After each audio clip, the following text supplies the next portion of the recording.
Are you topping your 3-wood? It's one of the biggest frustrations for a lot of players. On a par 5, they might hit a beautiful drive straight down the center of the fairway, feeling confident about approaching the hole with their next shot. Then the golf club comes in, strikes too high above the equator of the ball, hits right on top, and only goes a couple of feet. It's one of the most frustrating shots in golf. If you're struggling with this, well, stay tuned. This video is really going to help. Let's get stuck in.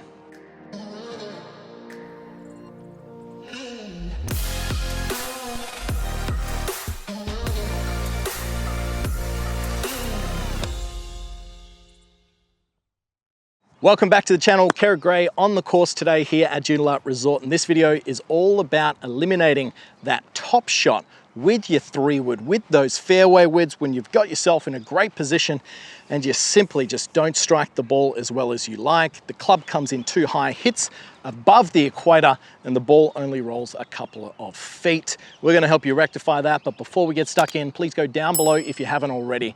Click subscribe, click that little bell so you get notified of all the great content coming your way. Here to help you progress your games in the year ahead. Also, if you're interested in online coaching, you yourself are struggling with topping your fairway woods, I'm certainly here to help. I can give you personalized drills and exercises relative to your individual needs to alleviate those frustrations and help you enjoy the game a little bit more. So let's get into today's content. We're going to talk about what causes top shots with fairway woods.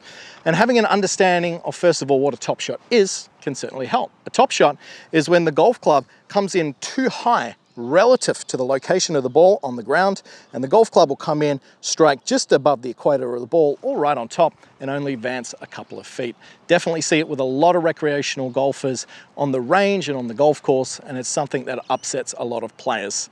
Now, a lot of this comes from a misconception of how a fairway wood has to be hit.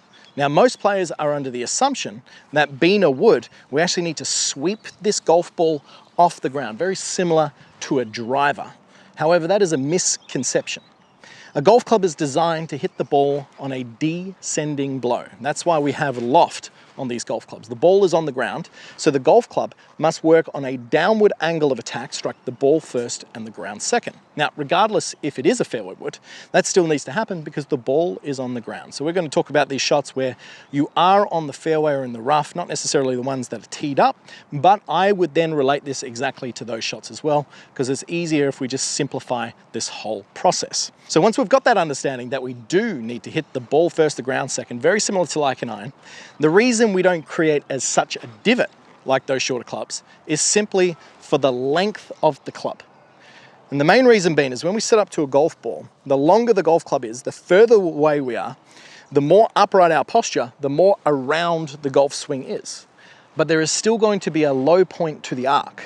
The low point, commonly defined as the lowest point in which the golf club would be descending, has a bottom, and then rises up again. And this is where you see the divots on TV. So the golf club will come down, it'll strike the golf ball, it'll have a bottom, and then rise again. And once again, with a 3-wood, even though it's a long club and we feel like we might need to treat it like a driver, we certainly need to still hit down on the golf ball.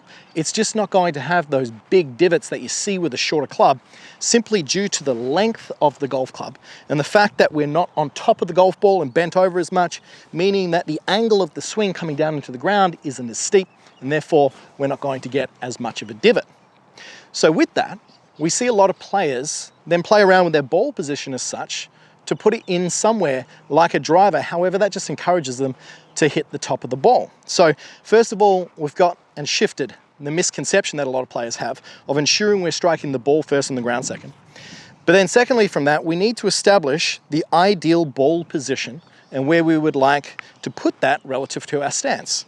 Now, as a general reference with this line down on the ground, we're looking to have this about a club head inside the lead foot. This is very, very important. The main reason being is if I have it too far forward, the low point of the golf swing is going to be an extension of the lead arm at the moment of impact.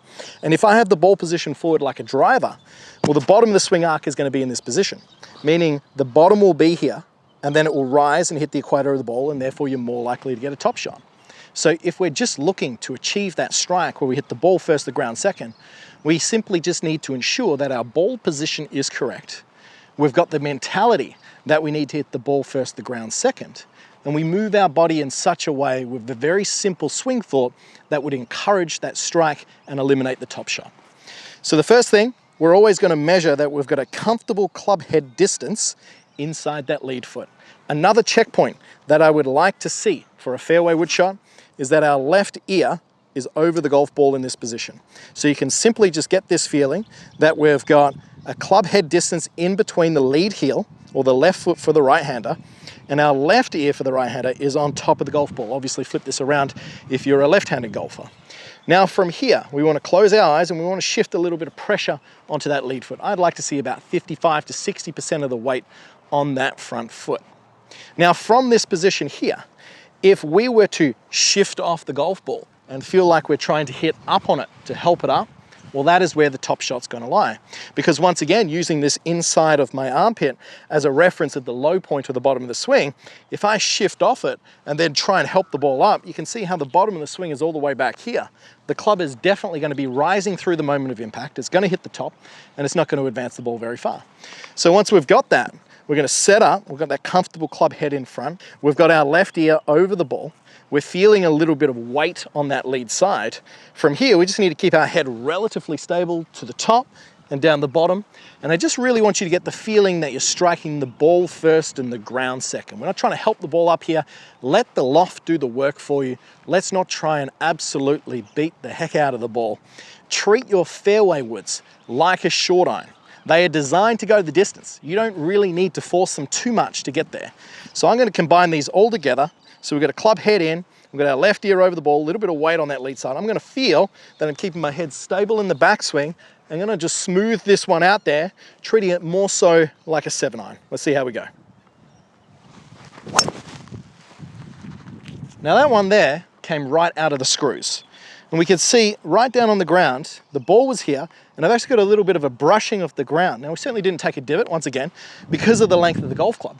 But as that golf club descended, struck the ball and then hit the ground, it left a bit of a scuff, which is indicative that we got that ball first, ground second contact. The low point of the golf swing was just in front of where the golf ball was lying, and that is what you need to do when it comes to using a fairway wood. So I hope you've enjoyed today's video. If you've got any questions at all and you are struggling with your 3-wood, with your fairway woods, and you are topping it off the golf ball, well, try these tips out and I'm sure they'll help.